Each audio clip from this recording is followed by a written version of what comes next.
ፈንጅ ወንድምህን ቆሞ መራመድ ላየህም በጣም ደስ ብሎኛል አለችው። የወንድምህን ተንኮልና ሴራ ስላወክም በጣም ደስ ብሎኛል በማለት ለሆና እየገለጸችለት ሳለ በዚህን ሰዓት አድናን በጣም እብድ ሆኗል፣ ቀውሷል።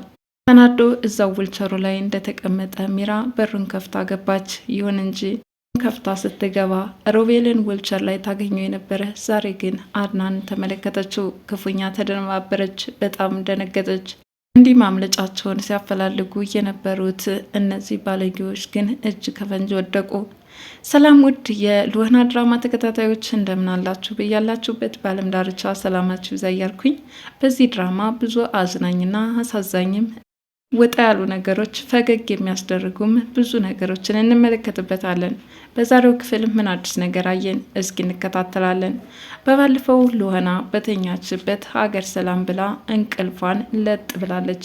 ይሁን እንጂ ሚራ ነፍሷን ለማጥፋት እየተጣጣረች ስለነበረ ወደ ክፍሏ ማመራች። ትራሱን በመያዝ በትራስ አፍና ህይወቷን ለመንጠቅ ስታስብ ግን አድናን ደረሰላት።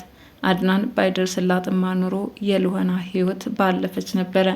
ለማንኛውም ግን በልብሎት ልወናን ናፍቀውና ስለሚያፈቅራት አሁንም የፍቅር ጥያቄውን እንደተለመደው ሊያቀርብላት እየሄደ ነበረ። ይህ ግጥምጥሙ ሲያጋጠመው ምን ልታደርጊ ነው አንቺ አረመኔ፣ ትራሱን ይዘሸዋል፣ ልታፍኛት ነው ወይ ሲልም ሚራን አስጨነቃት። ሚራ ተርበተበተች፣ በጥፊ ደረገማት። ጭራሽ ደግሞ እጅ ከፈንጅ ተይዘሽ ሳለ ልታስመስ ሞከርሻላት። አድናን ሚራ ጥፊዋን ቀምሳ ወደ ሮቤል ትመልሳለች። ሮቤል ዛሬ ማታ በትራስ አፍንሽ ግዳያት እያለው ሳይሳካለት እንደቀረ ተረዳ። ልወናን ለመግደል ትራሱን አንስቼ ላፍናስል አድናን ደረሰብኝ፣ በጣም ተዋረድኩኝ፣ እኔንም ራሱ በጥፊ ደረገመኝ፣ የሄድኩበት ጉዞ አልተሳካልኝም ስትል ለሮቤል አረዳችው። ሮቤል እንዴት አትጠነቀቂም? በር ከፍተሽ ነው እንዴ ሰው የምትገዩ? እንዴት ሰው መግደል ስታስቢ እንዲህ በዋዛ በፈዛዛ ይሆናል? እያለ ከጥንቃቄ ጉድለት ሳይሳካላት እንደቀረም ሮቤል ሚራን እየወቀሳት ነበረ። አዳይ መላክ የተላከላት አድናን ልወና በጣም እያመሰገነችው ነው። አንተ ባትደርስልኝ ኑሮ ህይወቴ በጠፋች ነበር። በጣም አመሰግናለሁ አድናን። ከመጀመሪያውም ጀምሮ ሁኔታህን ሳየው ሰዎችን ለማዳን የተፈጠርክና ምስኪን ትሁት እንደሆንክ ሁሉንም ተረድቼ ነበረ።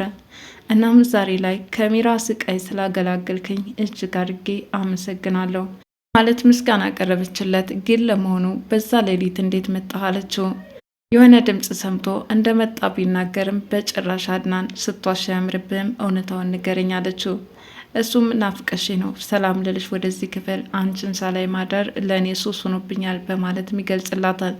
እንዲህ ፍቅራቸውን እየተገላለጹ ሮቤል እና ሚራ ግን የመውጫ ያለሽ ይላሉ። ወይም ይህም ቤት ትተን መውጣት ይኖርብናል፣ ካለበለዛ ግን እውነታው እየታወቀ መጥቷል። ሮቤልም ቀጠለ፣ በጭራሽ አይሆንም፣ አድናን አወቀ ማለት ለአንድ ቀን ማያሳድረን እያለም እየተከራከራት ነው። ይሁን እንጂ በዚህ ሁኔታ እዛ መኝታ ክፍል አሸሸ ገዳሚ የሚለው ሮቤል ዛሬ አድናን እንዴት ነው ቤቱ ተመቸ ሆይ የብልግና ስራ እንደሚሰሩ በግልጽ ይነግረዋል። ይህ ብቻ አይደለም፣ ለራሷ ለሚራም በድብቅ የምታደርጊው የውሽምነቱ ነገር ሳይመችሽ አይቀርም በማለት ሚራን ራስ ምታት ይሆንባታል። ይህን ሚራ ምን ለማለት ፈልጎ ነው? አድናን ምን ሰምቶ ነው? እያለች ትጨናንቃለች። ታዲያ ሚራ አሁን ነገሩ እየታወቀባት ከመጣ በኋላና በተለይ በልወና ላይ ያደረገችው የመግደል ሙከራ ክፉኛ እያስፈራት መጥቷል። ምክንያቱም አሁን ላይ አድናን ሁሉንም ነገር ጠንቅቆ አውቆብናል፣ አሁን ምን እናድርግ እያለች ሮቤልን እየጠየቀችው ነበረ። ይኸውም እንግዲህ የመፍትሄው ሀሳብ ያለችው ወደ ውጭ መውጣትና የራሳቸውን ኑሮ ተከራይተው መኖር ነው። ሮቤል ግን ምንም ሳንይዝ እዚህ ቤት አንወጣም፣ ስለዚህ እንቆይና አስተካክለን የሚገባንን ገንዘብ ተካፍለን እንወጣለን በማለት ለሚራ ምክረ ሀሳቡን እያቀረበላት ነው። ሚራ ግን ይህ ነገር አልተዋጠላትም። የት እንግባ? በዚህ ሁኔታ ከቀጠለን ህይወታችን አደጋ ውስጥ ነው። ታዲያ ሮቤል ፊቱ ላይ እየተቀየረ የመጣበትን አድናን ምንድን ነው ደብዳቤውን ስለጻፍኩት ነው እንዴ? ልወና እኮ እየተጨናነቀች ስለሆነ እሷን ለማረጋጋት ስል ነው ያንን ያደረግኩት።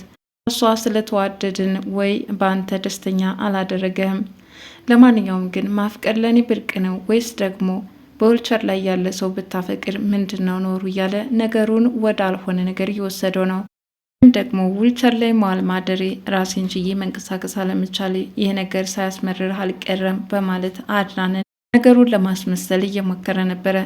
ተው ሮቤል፣ እንደዚህ አይነት ግፍ አንተ ላይ መስራት ፈልጌ አልነበረም በማለት ሊያባብለው አልፈለገም። ይልቁንስ በጣም እንደተማረረና የሮቤል ቤታቸው ውስጥ መኖር ፈተና እንደሆነበትም ገልጽለት ነበረ። በሌላ በኩል ሉህናና አድናን ፍቅር በፍቅር ሆነዋል። እወድሃለሁ የሚል ቃልም እንድታወጣለት ጠይቋታል። እሷም ከመውደድ በላይ እንደሆነና እሱን በጣም እንደምትወደው ከልብ የመነጨ የፍቅር ስሜት እንዳላትም ገልጻለታለች። አድናንም በሚገባ ለሉህና አድናቆትን እየቸራት ነው። ይኸውም ሳትነገሪ የሚገባሽ በጣም ድንቅና ረቂቅ የሆንሽ ልጅ ነሽ። በአንቺ የምገረመው ነገር ገና እንዲሁ ሳትነገሪ ይገባሻል። እናም ነገሮችን የምትረጅበት መንገድም ያስደንቀኛል እያለም አድናቆትን እያጎረፈላት ነው። እሷም ቢሆን የአድናን ትዕግስት፣ ጸባዩ፣ መልከ መልካምነቱ፣ ሁለ ነገሩ እንደሚያስደስታትና ፍቅረኛ ቢሆን በማለት የምትመኘው ሰው እንደሆነም ስትገልጽለት ነበረ። እነሱ ፍቅር በፍቅር በሆኑበት አጋጣሚ ሚራና ሮቤል ግን የማምለጫ ያለች ውጭ እንውጣና እንመካከር በማለት ከአድናን ተደብቀው ወደ ውጭ ወጥተዋል። እርስ በርሳቸው እየተመካከሩ ነው። ምን እናድርግ ይባባላሉ። ታዲያ እርስ በርሳቸው የሚያነሱት ሀሳብ የበለጠ ጭንቀትን የሚፈጥር ነው እንጂ ለችግራቸው ወይም ለወንጀላቸው ማምለጫ የሚሆን አንዳቸውም አያመነጩም። እኔና አንቺ የፍቅር ግንኙነት እንዳለን ካወቀ እኮ ሌላውንም ሚስጥራችን ያውቃል ማለት ነው እያሉ በነፍሰ ገዳይነት የተጨማለቀው እጃቸው እንደሚጋለጥን ፍርሃት ውስጥ አስገብቷቸዋል። ጉዳችን ይላሉ። ብቻ የት እንግባ? ስለዚህ እዛ ቤት በዚህ ሁኔታ መቀጠሉ ለሕይወታችን አደጋለሁ እያሉ እየተመካከሩ ነው። አድናንና ሉህና ሮቤል የት ሄዶ ነው በማለት እርስ በርሳቸው ሲጠያየቁ ነበረ።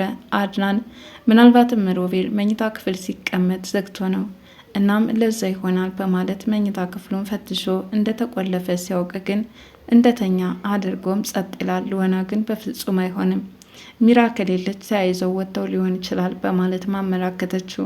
እስኪ ለማንኛውም ለሚራ ስልክ ደውልላት አለችው። በተደጋጋሚ ስልክ ተደወለላት። ሚራ ልታነሳው አልፈለገችም። በመጀመሪያም ተርበተበተች። ገና ስልኩ የአድናን እንደሆነ ስታውቅም ስልኩን አንስታ ምን ብላ መናገር እንዳለባትም ትጨናነቃለች።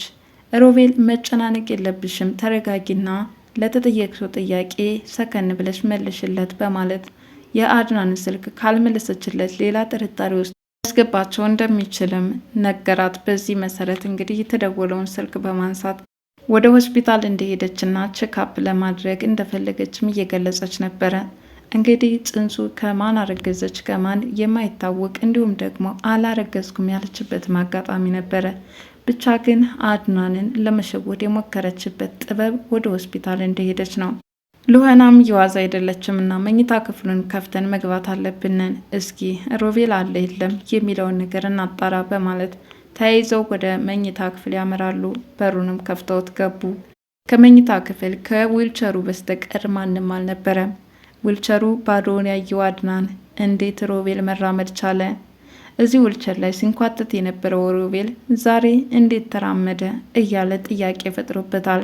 ገና ግን የሮቤልን መሸወድ ቀድማ ጠንቅቃ ታውቀዋለችና ከዚህ በፊትም አድናን ንቃ እያሾፈብህ እንጂ ሮቤል እኮ ቆሞ መራመድ ይችላል እያለች እንዳልተከራከረችው ሁሉ አሁን ላይ ግን መድከም እንጂ ከዚህ በኋላ ራሱ ሲያይ ይመልከት በማለት ነገሩን ችላ ብላ ትታው ነበረ። ታዲያ ዛሬ ላይ አድናን ከረፈደም ቢሆን እውነቱን ስላወቅ በጣም ደስ ብሎኛል፣ ለማንኛውም ሮቤል መራመድ ይችላል፣ ይህን ነበር ድሮ ያስረዳው ብለዋለች። መኝታ ክፍል ላይ ካለው ዊልቸር ላይ አድናን ተቀምጦ ራሱን ይዞ ስለ ወንድሙ እያሰበ ከቃል በላይ የሆነበት ተንኮለኝነቱ የተገለጠበትና እንዴት እንዳሳዘነው ብቻ የአድናን ነገር እጅግ በጣም ልብ የሚነካ ነው። ታዲያ ዊልቸሩ ላይ እንደተቀመጠ በሩን ስትከፍተው ሚራ ክፉኛ አይኗ ጉድ ተመለከተ። ሮቤል እግሩ መምተኛ ነው፣ መራመድ አይችልም፣ በአእምሮ ሌላ ነገር እየተናገርክ እንዳታስቀይመው እያለችው ሚራ እጅ ከፈንጅም ተዋረደች። አሁን ደግሞ እዛው በር ውስጥ እንደተቀመጠ ሮቤል እየሮጠ ወደ መኝታ ክፍሉ ከፍቶ በሚገባበት ሰዓት ያለው ግጥምጥሞሽ እጅግ አጓጊ ነው። በቀጣይ ክፍል ሉህና እስከሚለቀቅ ድረስ ለዛሬ የነበረኝ ቆይታ ይህንን ይመስላል። እናንተ ስለዚህ ድራማ ምን ተሰማችሁ?